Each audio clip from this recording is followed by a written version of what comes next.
Yo mga idol, kamusta? Sports Talk PH nga pala.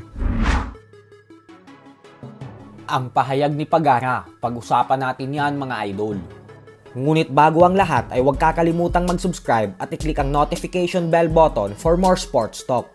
So dahil nga po malabo nang mangyari ang inaasam-asam nating mega showdown sa pagitan ng angas ng Pinas, General Casimero, at ng current undisputed super bantamweight world champion Japanese monster na Naoya Inoue, gawa ng tinanggal na ng kampo ni Inoue si Casimero sa listahan ng mga potensyal nilang lalabanan matapos itong mag-overweight, ay sigaw nga po ng mga Pinoy boxing fans ngayon na mas maganda umano kung si Casimero at ang former two-time world title challenger Vincent Astrolabio na lang daw muna ang magtuos, lalo pat may alitan na namamagitan sa dalawa nating pambato.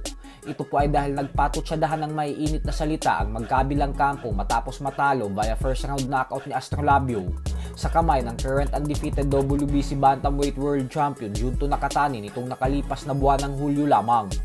Bukod dyan ay nagtrending din po si Astrolabio matapos kumalat ng iniwan itong komento sa post ni Saul Sanchez, kung saan nakitang nag-comment ito ng good luck brother sa Meksikano bago ang naging laban nito kontra kay Casimero.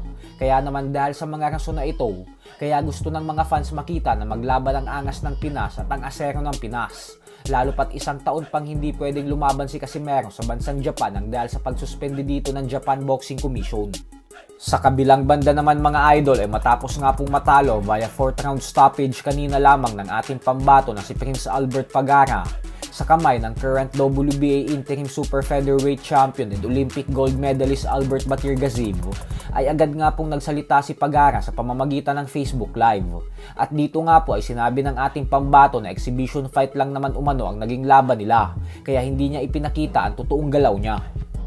Kung para malaman mo, exhibition fight, para malaman mo, wala akong masasabi. Hindi pinakita ni Prince Albert ang galawan niya kanina, guys. Kung alam mo lang, hindi ko lang sasabihin. Basta bash ka lang dyan. O, diba? Hindi na lang ako magsasabi dito. Bawi next time. Wala naman yun. Exhibition fight lang naman yun. Wala yun. Pero kung totoong laban yun, totoong professional na laban yun, guys, maniwala kayo. Hindi galawan ni Pagara yun.